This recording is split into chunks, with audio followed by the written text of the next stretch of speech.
James Cameron ने Pandora पर बसाई ऐसी दुनिया लौटने का दिल नहीं करता। अवतार की दुनिया इस बार पानी के अंदर पहुंच गई है।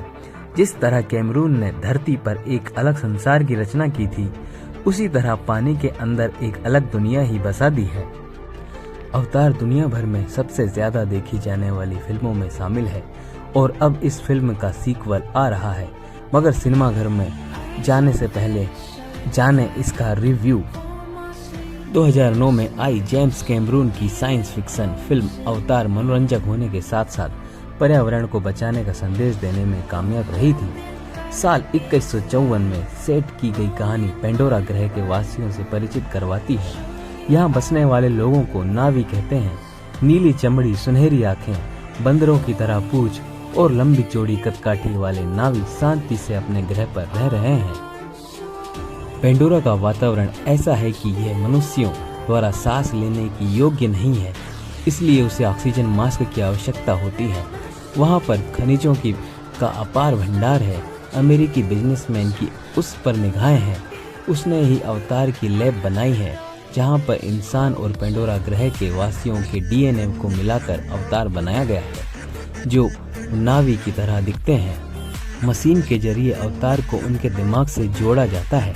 पेंडोरा पर कब्जा करने के लिए अमेरिकी बिजनेसमैन के भाड़े के सैनिक हमला करते हैं, पर नावी के लोगों के बीच रह रहा नौसैनिक जैक सूली का अवतार पेंडोरा ग्राम वासियों की मदद करता है। लड़ाई में पेंडोरा वासियों की जीत के बाद ज्यादातर इंसान पृथ्वी पर वापस आ जा चुके हैं। कुछ ईमानदार लोग ही रुके हैं। जैक और नेतेरी के परिवार से शुरू हुई कहानी करीब 13 साल अब इस फिल्म की सीक्वल अवतार द वे ऑफ वाटर में कहानी वहीं से आगे बढ़ती है। जेम्स कैमरून, रिक जाफा और अमांडा सिल्वर द्वारा लिखी पटकथा में कहानी की शुरुआत जैक और राजकुमारी नेतेरी के परिवार से ही होती है। दोनों के 2 बेटे नेतियम लोक और एक बेटी टूक है। उन्होंने एक बेटी कीरी को गोद भी लिया है। वे हंसी खुशी अपना जीवन व्यतीत कर रहे हैं। आसमानी लोग, धरती के इंसान एक बार फिर खतरा बनकर उन पर मंडरा रहे हैं।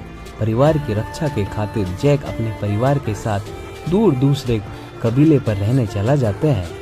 वहाँ के राजा तोनोवारी और उनकी पत्नी कबीले के मुखिया है। वहाँ के निवासी जल क्रीड़ा में माहिर हैं, यानी समुद्र के अंदर वह उतनी ही सहजता से रहते हैं जितनी सहजता से जैक का परिवार घने जंगल में। वह वहाँ के रहने के तौर तरीके सीखते हैं, पर दुश्मन उन्हें ढूंढते वहीं हुए वहाँ पर भी पहुँच जाते हैं। अपने परिवार की रक्षा जैक सूली कैसे करता है, इस कहानी इस संबंध में है। अवतार की यादों को करती है ताजा।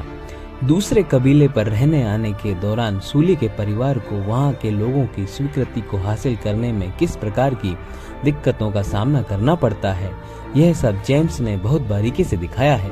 यह फिल्म मूल अवतार की यादों को भी ताजा करती है। हवा में पक्षी राज के साथ कलाबाजियां जहां मूल फिल्म का आकर्षण थी, वहीं पानी की तलहटी में प्राकृतिक सुंदरता, कबीले वासियों की कलाबाजियां, पानी के बीच उनकी अटखेलियां, दुश्मन के साथ लड़ाई इस बार का विशेष आकर्षण है। चूंकि कहानी इस बार पानी में पहुंची है, तो जल की अहमियत को कई जगह संवादों से समझाने की कोशिश की है। मसलन जल का मार्ग सभी चीजों को जोड़ता है। हमारे जन्म से पहले और हमारे मरने के बाद समुद्र हमारा घर है।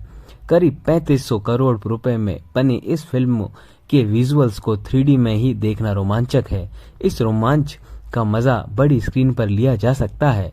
फिल्म के विजुअल इफेक्ट्स भी शानदार हैं। हालांकि पानी के भीतर के सीन में दोहराव भी है। चुस्त एडिटिंग से फिल्म की अवधि को थोड़ा कम करने की पूरी संभावना थी।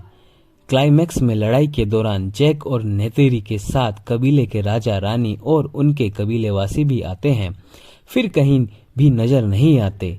उसकी वजह भी कहानी में स्पष्ट नहीं है। अवतार 3 में खुलेंगे किरदारों के रहस्य। कलाकारों में सैम वर्थिंगटन और जोई सलादाना ने मूल फिल्म की तरह यहाँ पर भी अपने पुराने चरित्र की लय को बरकरार रखा है। इस बार का खास आकर्षण जैक का बेटा लोक है। किरी का पात्र काफी रहस्यमय है। इस पात्र को अवतार 3 में एक्सप्लोर करने की संभावना है। अवतार 3 की शूटिंग पूरी होने की जानकारी जेम्स पहले ही दे चुके हैं। उसके बाद अवतार 4 लाने की भी तैयारी है। केट विंसलेट और क्लिफ कर्टिस अपनी भूमिका में जचते हैं, हालांकि उनके किरदार को ज्यादा एक्सप्लोर नहीं किया है। यह फिल्म अपने एक्शन और विजुअल्स में शानदार और अद्भुत अनुभव देती है। Thank you for watching. जय हिंद।